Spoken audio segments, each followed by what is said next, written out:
Hello friends, आज हम BPSC TRE 3.0 class 6 to 10 के लिए मोस्ट इम्पॉर्टेंट 20 एमसीक्यू को सॉल्व करेंगे। सब्जेक्ट है मेरा भूगोल, सेट नंबर है 7। इससे पहले ऑलरेडी हमने 6 सेट करा रखा है, उसका लिंक डिस्क्रिप्शन में दिया हुआ है, उसे जाकर आप देख सकते हैं। इसमें जो भी क्वेश्चन लिए जा रहे हैं वो बिल्कुल जो भी टीआरई 1, टीआरई 2 और जो रियलिटी में जो टीआरई 3 हुआ जो कैंसिल हो गया, उसमें जो क्वेश्चन पूछे गए थे उसी के लेवल पर कोशिश किया जा रहा है क्वेश्चन की तैयारी करने का। तो क्वेश्चन लगभग उसी तरह को देखने को मिलेंगे हुबहू, ठीक है, कोशिश ही किया जा रहा है, ठीक है। और अभी हम 20 क्वेश्चनों का आपको प्रैक्टिस सेट दे रहे हैं। जैसे एग्जाम नज़दीक आ जाएगा आपको हम 20 नहीं 40 क्वेश्चनों का सेट देंगे, ठीक है। तो बस बने रहिए मेरे साथ और यूँ ही अपना प्यार देते रहिए। तो चलिए शुरू करते हैं आज के क्वेश्चन नंबर 1 के साथ। आज का पहला क्वेश्चन है, सबसे आसान है आपके लिए, गलती मत कीजिएगा। इजी क्वेश्चन मैंने इसलिए लिया है कि ताकि आपका शुरुआत ही अब बेहतर हो, कॉन्फिडेंस आए आप में, ठीक है। तो पहला सवाल है, निम्नलिखित में से कौन सा मानव के लिए वायुमंडल का सबसे महत्वपूर्ण घटक है? जलवाष्प, नाइट्रोजन या ऑक्सीजन? उपरोक्त में से एक से अधिक होगा या उपरोक्त में से कोई नहीं होगा? चलिए इसका आंसर क्या होगा, जल्दी से दीजिए। तो इसका सही आंसर हो जाएगा ऑक्सीजन, ठीक है। ध्यान से पढ़िएगा क्या लिखा है, मानव के लिए। तो मानव के लिए वायुमंडल का सबसे महत्वपूर्ण घटक जो है वो है क्या है, ऑक्सीजन है, ठीक है। ये मानव के लिए नहीं लिखता, सिर्फ लिखता महत्वपूर्ण घटक, तो लिखते हैं नाइट्रोजन का दे सकते थे। नाइट्रोजन हमारे वायुमंडल में कितना है, 78% है, जबकि ऑक्सीजन कितना है, 21% है, ठीक है। तो ये ध्यान में रखिएगा। चलिए आगे देखते हैं। क्वेश्चन नंबर 2 है, तरल को वाष्प में बदलने के लिए निम्नलिखित में से कौन सी प्रक्रिया जिम्मेदार है? संघनन, वाष्पीकरण, वाष्पोत्सर्जन या फिर उपरोक्त में से एक से अधिक या उपरोक्त में से कोई नहीं? तो इसका जो सही आंसर होगा वो होगा आपका वाष्पीकरण। क्या हो जाएगा, वाष्पीकरण। ऑप्शन नंबर बी यहाँ पे सही है। वाष्पीकरण क्या है? वाष्पीकरण वह प्रक्रिया है जहाँ जल वाष्प जो होता है वो तरल हो जाता है, सॉरी मतलब कह सकते हैं कि पानी जो है एक तरल से क्या हो जाता है, गैस या वाष्प में बदल जाता है। ये ध्यान रखना आपको। तरल जो है, तरल पानी तो क्या है, पानी तो तरल ही है, तो उसमें क्या होता है कि ये गैस या वाष्प में बदल जाता है। गैस या वाष्प में बदलने की प्रक्रिया को क्या कहेंगे हम लोग, वाष्पीकरण कहेंगे। संघनन क्या है, जब ये वाष्पीकरण होकर के जब हमारा वायुमंडल जाता है तो ये ठंडा होकर के वसीभूत होकर के क्या हो जाता है, जब बूंद का रूप ले लेता है तो उसे हम लोग संघनन कहते हैं। संघनन के बाद ही फिर क्या होता है, वर्षा होता है, ठीक है। चलिए आगे देखते हैं। ये एक है वाष्पोत्सर्जन, ये आपको देखने को मिलेगा कहाँ, पेड़ पौधों में ये वाष्पोत्सर्जन की प्रक्रिया होता है, ये ध्यान रखना है आपको। चलिए आगे देखते हैं। नेक्स्ट है, वायु जिसमें नमी होना चाहिए था, वायु जिसमें, इसको नमी कर लीजिएगा, ये नहीं है। वायु जिसमें नमी अपनी पूरी क्षमता से होती है कहलाती है। पूरी क्षमता से होती है यानी कि वायु जिसमें पूरी क्षमता मतलब कि पूरा उसमें भरा हुआ है, मतलब कि जितना ज़रूरत है पूरी क्षमता, जितना कैपेसिटी है वो पूरी कैपेसिटी के साथ उसमें क्या है, वो नमी पूरा है, तो उसमें लोग क्या कहेंगे, पूर्ण आर्द्रता, विशिष्ट आर्द्रता या संतृप्त वायु? क्या कहेंगे इसको, जिससे हम लोग कहेंगे संतृप्त वायु। ऑप्शन नंबर यहाँ पे सी सही हो जाएगा, ठीक है। ऑप्शन नंबर सी यहाँ पे सही है, इसको बोलेंगे हम लोग संतृप्त वायु। संतृप्त वायु यहाँ पे देखिए वर्ड है संतृप्त, इसको समझिए क्या होता है ये संतृप्त।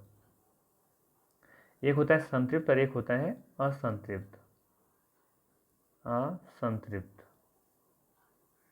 इसको समझिए क्या होता है। जैसे मान लेते हैं गिलास है, ठीक है, एक गिलास में हमने क्या किया, पानी ले लिया है, ठीक है। अब इसमें क्या करते हैं, हम इसमें चीनी मिलाते हैं। क्या मिला रहे हैं, चीनी।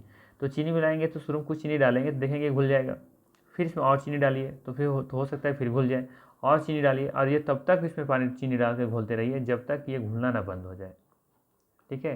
जब ये घुलना बंद हो जाएगा, एक तो ऐसी स्थिति कभी तो आएगी ना, एक ऐसी परिस्थितियाँ आएगी जब ये घुलना बंद हो जाएगा, तो जब ये घुलना बंद हो जाएगा तब ये कहेंगे कि ये संतृप्त हो चुका है। और ये घुलने के जब अभी इसमें चीनी और घुल सकता था उस कंडीशन में हम लोग कहेंगे कि अभी भी असंतृप्त है, ये तृप्त हुआ नहीं है, ठीक है। तो यही है संतृप्त। तो जो वायु जिसमें नमी अपनी पूरी क्षमता से होती है तो हम लोग क्या कहते हैं, संतृप्त वायु कहते हैं। ये पूरी तृप्त हो चुका है, ठीक है। चलिए आगे देखते हैं। नेक्स्ट है, निम्नलिखित में से कौन सा आकाश में सबसे ऊंचा बादल है? ठीक है, थोड़ा सा ऊपर लेवल का क्वेश्चन है, ये 11th 12th का कोई बुक से मैंने उठाया है। निम्नलिखित में से कौन सा आकाश में सबसे ऊंचा बादल है? सीरस, निम्बस या स्टेटस? तो इसका जो सही आंसर है वो है आपका सीरस। ऑप्शन नंबर ए यहाँ पे बिल्कुल सही है। ये आकाश में सबसे ऊंचा बादल है सीरस। ठीक है, चलिए आगे देखते हैं।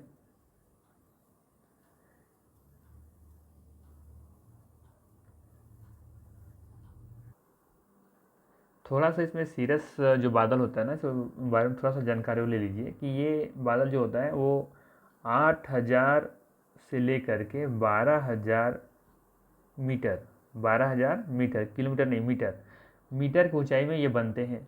ठीक है, और ये सबसे ऊंचे बादल तो खैर है ही, सवाल तो ही था। और ये हमेशा ध्यान रखिएगा, ये जो बादल होते हैं ना ये हमेशा सफ़ेद होते हैं। कैसे होते हैं? सफ़ेद होते हैं। ठीक है, और ये हमें आमतौर पर ये बर्फ़ का क्रिस्टल से बने होते हैं, इसे तो सफ़ेद दिखते हैं। ठीक है, और ये एक्चुअली में ये साफ़ मौसम का संकेत देता है। क्या देता है?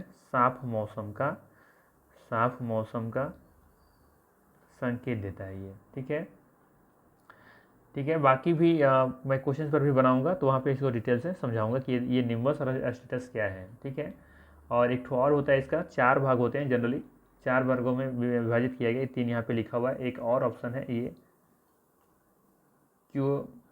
क्यूमुलस, क्यूमुलस कुछ करके है। ठीक है, ऐसा ही है क्यूमुलस करके। तो ये 3 और एक ही 4, तो 4 बादलों को 4 प्रकार में विभाजित किया गया। तो सवाल ये भी बन सकता है फिर आपका कि बादलों को कितने भागों में वर्गीकृत किया गया है? तो 4 भागों में वर्गीकृत किया गया है, सीरस, निम्बस, स्ट्रेटस और क्यूमुलस। ठीक है, तो उसमें जो सबसे ऊंचा जो बादल है वो कौन सा है? सीरस है।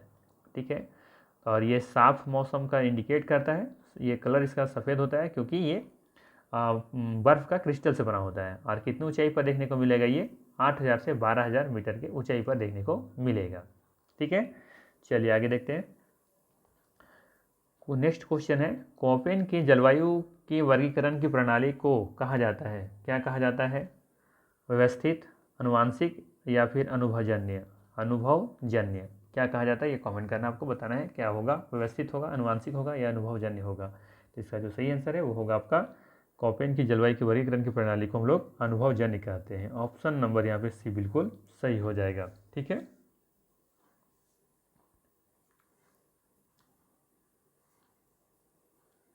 हम देखेंगे कि जलवायु का जो सबसे व्यापक रूप से इस्तेमाल किया जाने वाला जो वर्गीकरण है कोपेन द्वारा विकसित अनुभवजन्य जलवायु वर्गीकरण की योजना है, ये आपको ध्यान में रखना है। ठीक है,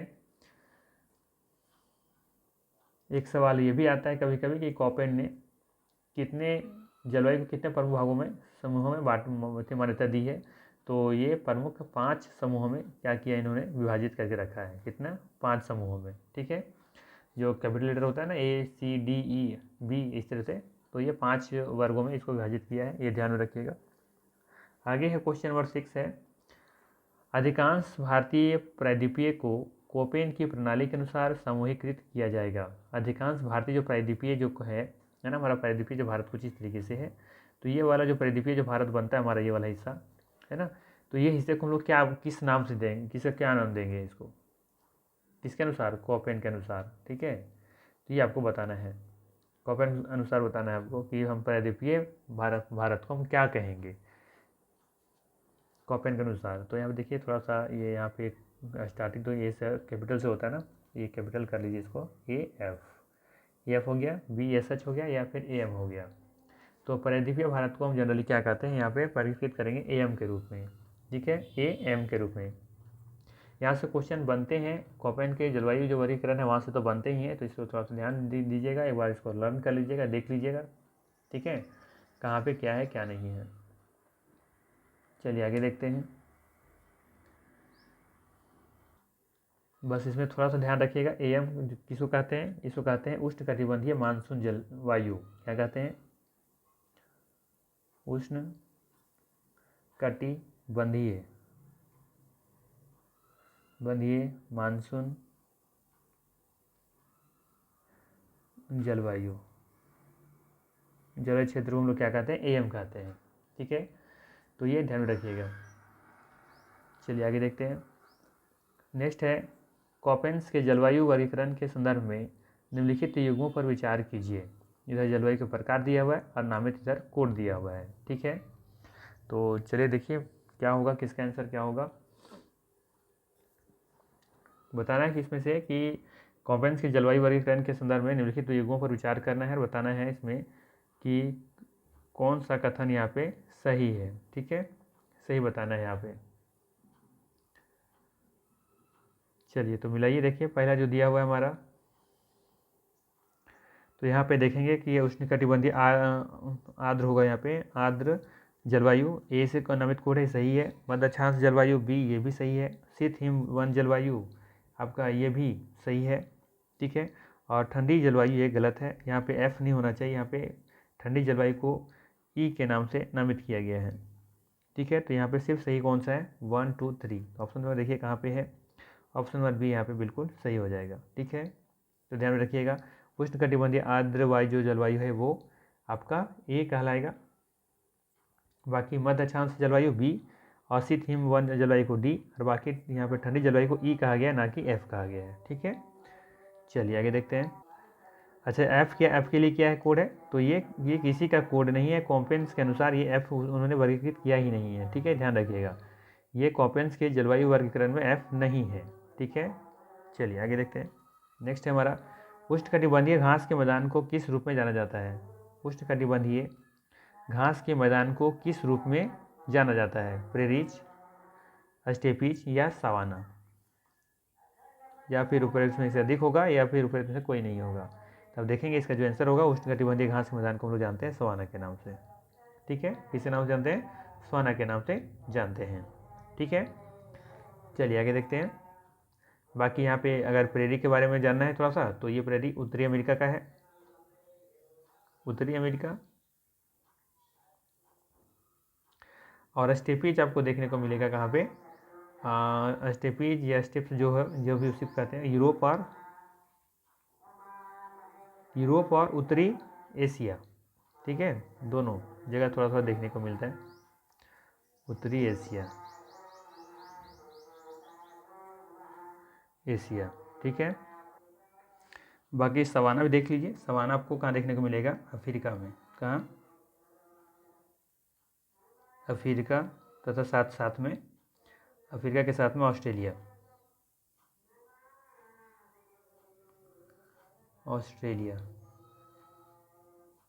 ठीक है, तो ये ध्यान में आपको रखना है। चलिए नेक्स्ट देखते हैं, निम्नलिखित में से कौन सा जीव मंडल में शामिल है। बताना है निम्नलिखित में से कौन जीव मंडल में शामिल है, केवल पौधे, सभी जीवित जीव, या सभी जीवित और निर्जीव जीव। ठीक है, या फिर उपरोक्त में से एक से अधिक होगा, या फिर उपरोक्त में से कोई नहीं होगा। चलिए कमेंट कीजिए इसका आंसर क्या होगा। तो इसका जो सही आंसर होगा वो होगा आपका सभी जीव और निर्जीव चीज़ों को शामिल किया जाता है जीव मंडल में। ठीक है, ध्यान रखिएगा, क्वेश्चन को थोड़ा सा अलग तरीके से बनाया गया है। यहाँ पे सभी जीवित जीव को टिक मत कीजिएगा, क्योंकि यहाँ पे है सभी जीवित जीव और निर्जीव, ये दोनों चीज़ों को कंबाइन से ही क्या बनता है, जीवमंडल बनता है। ठीक है, जीवमंडल पृथ्वी की सतह पर एक संकीर्ण क्षेत्र है जहाँ जीवन को बनाए रखने के लिए मिट्टी, पानी, हवा मिलती है। जीवन केवल इसी क्षेत्र में घटित हो सकता है। जीवमंडल में सभी जीवित और निर्जीव चीज़ें क्या होती हैं, शामिल होती हैं, आपको ध्यान में रखना है। ठीक है, इसीलिए ऑप्शन नंबर यहाँ पे सी होगा, ना कि बी होगा। चलिए आगे देखते हैं। नेक्स्ट है आपका, निम्नलिखित में से कौन सा एक युग्म गलत है, आपको ये बताना है। तो देखिए ऑस्ट्रेलिया डॉन्स सही है ना। पंपास कहाँ देखने को मिलेगा, दक्षिण अमेरिका में, तो ये भी सही है।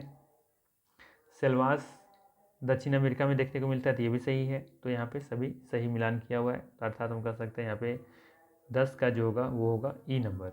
ठीक है, कोई भी इसमें गलत नहीं है, सभी सही है। ऑस्ट्रेलिया में डॉन्स पाया जाता है, पंपास, ये सभी क्या है, एक घास का प्रकार है ना, ये घास का सभी प्रकार है, स्थल है।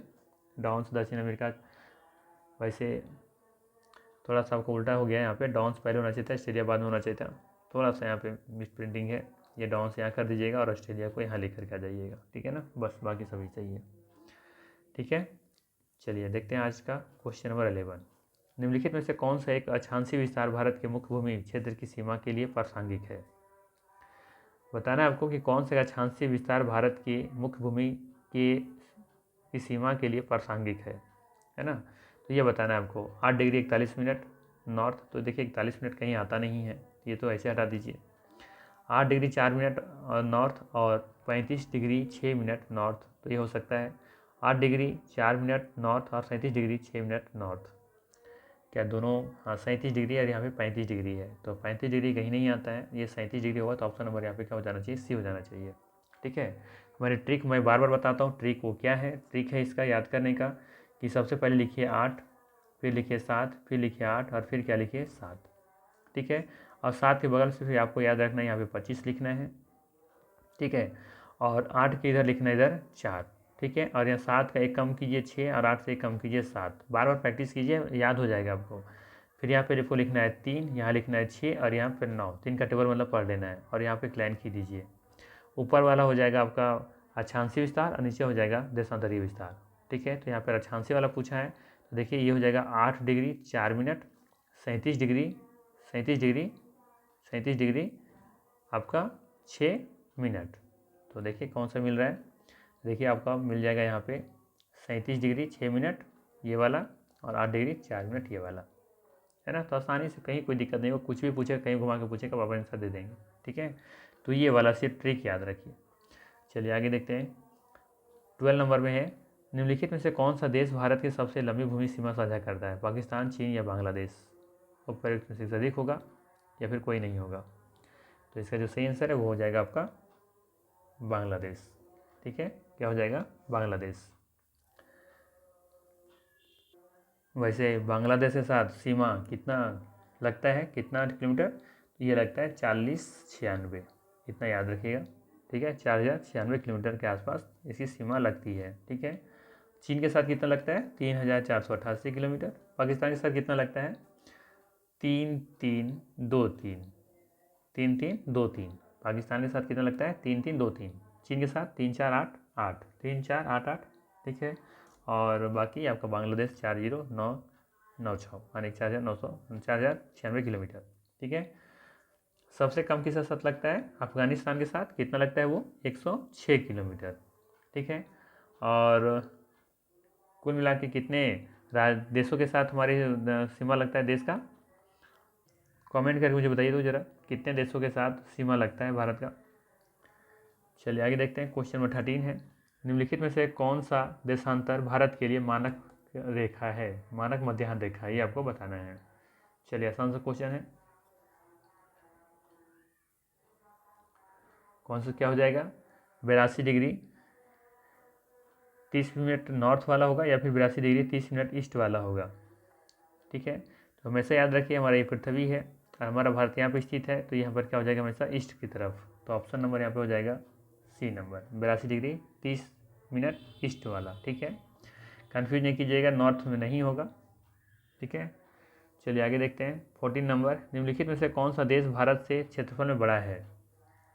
आपको बताना है निम्नलिखित में से कौन सा देश भारत से क्षेत्रफल में बड़ा है? चीन, फ्रांस या मिस्र? तो आप देखेंगे कि भारत से जो बड़ा है क्षेत्रफल में इसमें, वो है चीन है। ठीक है, एरिया में भारत से ये बड़ा है। ठीक है, भारत का कितना है? 32,87,263 किलोमीटर है, जबकि चीन का कितना है? चीन का है 95,96,961 किलोमीटर है। ठीक है, जबकि भारत का कितना है? 32,87,263 किलोमीटर। ठीक है, चलिए आगे देखते हैं।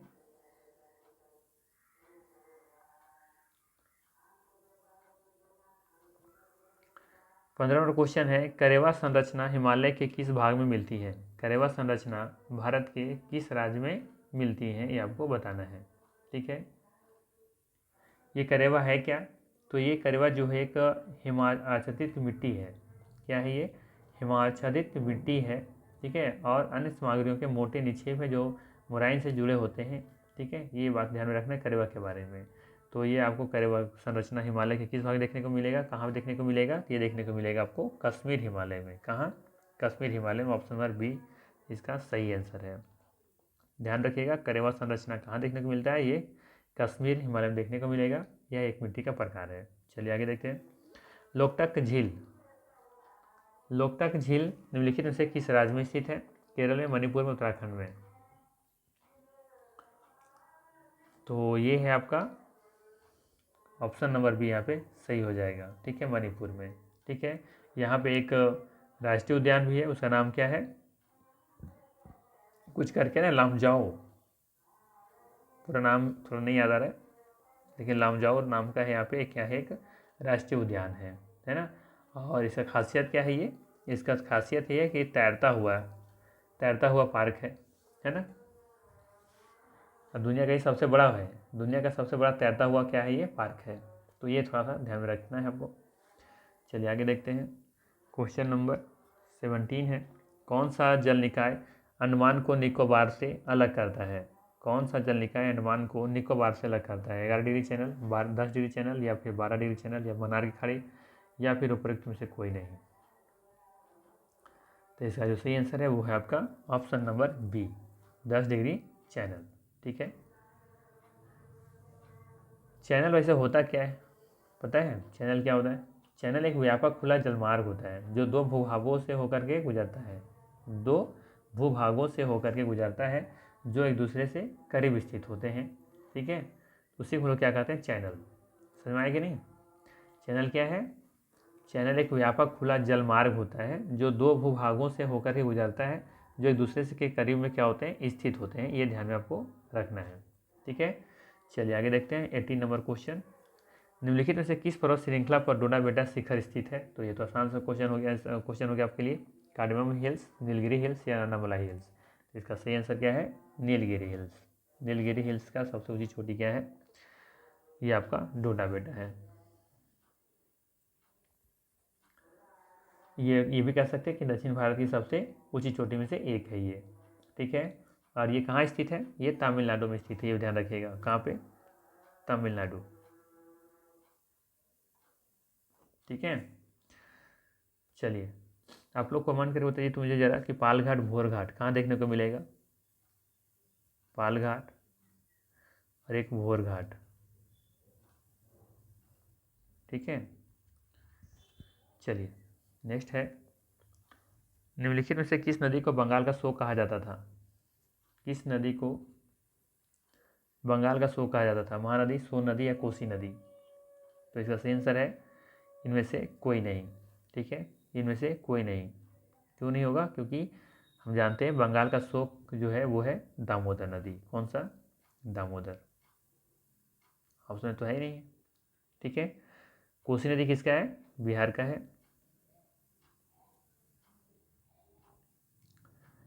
महानदी पहले हुआ करता था, अब नहीं है, बट उड़ीसा का शोक कहा जाता था।